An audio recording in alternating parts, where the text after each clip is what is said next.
একটা সাইড আছে, সেটা হচ্ছে নিট অ্যান্ড ক্লিন। সেটা কি? NEET and clean. NEET and clean.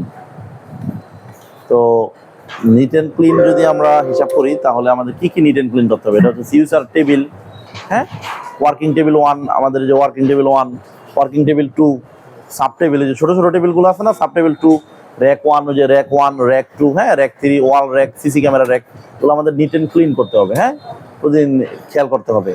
এবং একজন আরেকজনের সাথে সৌহার্দ্যপূর্ণ ভাবে যে ভাই নাম ধরে ডাকলা বা যেভাবে ডাকলা যে ভাই আপনার এটা একটু হয়েছে, আমি এটা করতেছি, আপনি এটা করলে ভালো হয়, সুন্দরভাবে বলবা, আরেকজনে করবো। হ্যাঁ, ল্যাপটপ 4 পিস, আমাদের ল্যাপটপ পরিষ্কার করা, হ্যাঁ, তোমার মনিটর, প্রিন্টার, স্ক্যানার, ফটোকপিয়ার, নাকি laminating, aircraft, card holder, stand pan, এগুলো ক্লিয়ার করা।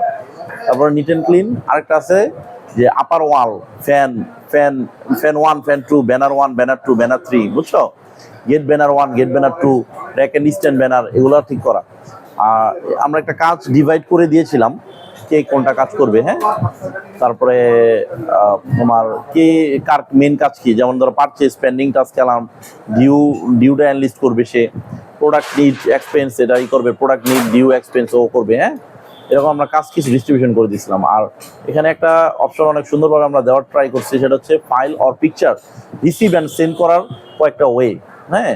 তুমি ফাইল অ্যান্ড পিকচার ব্লুটুথ দিয়ে রিসিভও করতে পারবা, সেন্ডও করতে পারবা, শেয়ার দিয়ে করতে পারবা, ইমেল দিয়া, ইমো দিয়া, মেসেঞ্জার দিয়া, হোয়াটসঅ্যাপ দিয়া, এবং এগুলো করা, মোবাইল থেকে আনা নেওয়া, এগুলো শিখতে হবে কম্পিউটারে কীভাবে, হ্যাঁ।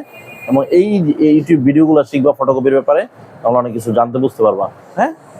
আচ্ছা, এরপরে হলো তোমার এখানে ফোল্ডার। ফোল্ডার এটাকে বলে শিক্ষিত ফোল্ডার। কি ফোল্ডার? কারণ এখানে লেখা আছে my music, my project, my files. আর যে এটা হলো অশিক্ষিত ফোল্ডার। কি ফোল্ডার? যেটা কি নাই, কোনো নাম নাই, দেখছো, নামের কোনো ঠিক ঠিকানা নাই, এটা হলো কি ফোল্ডার। এখন আমরা কি ফোল্ডার করব? শিক্ষিত ফোল্ডার কি একটা নির্দিষ্ট নাম থাকবে, এই কথাটা কিন্তু খুবই জরুরি। আমি একটা কোনো রকম লিখে রাখলাম, ফাইলটা 1 দিন 2 দিন পাইবো, পরবর্তীতে জীবনে খুঁজিয়া পাইবো না। আচ্ছা, তারপরে হলো ফটোকপির কিছু টিউটোরিয়াল আমরা এখানে দিচ্ছি, এটা তোমরা দেখে নিবা, ফটোকপিটা কিভাবে করতে হয়, হ্যাঁ। ফাইলটা আবার ফাইল ফরম্যাট, হ্যাঁ, কিছু ফাইল ফরম্যাট আছে, JPG, PDF, PNG, PSD, AI, EPS, TIFF, হ্যাঁ, এগুলো হলো ফাইল ফরম্যাট।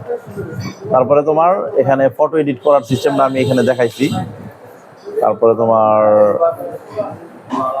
এখানে ফটোশপের কিছু সতর্কতা, জেপিজি ফাইল ছবির জন্য বেশি প্রযোজ্য, পিডিএফ ডকুমেন্টের জন্য বেশি প্রযোজ্য, বর্তমান সবচেয়ে বেশি চাহিদা, পিএনজি ব্যাকগ্রাউন্ড ছাড়া ফাইলে বেশি প্রযোজ্য, পিএইচডি ফটোশপ ফরম্যাটের file, AI Adobe Illustrator format, EPS Adobe Illustrator ফরম্যাটের ফাইল, টিফ ব্যানার প্রিন্ট ফরম্যাটের ফাইল, হ্যাঁ, এগুলো ফাইলের কিছু ধরন, বুঝছো? তো এই হলো তোমাদের আজকের মতো লেসন।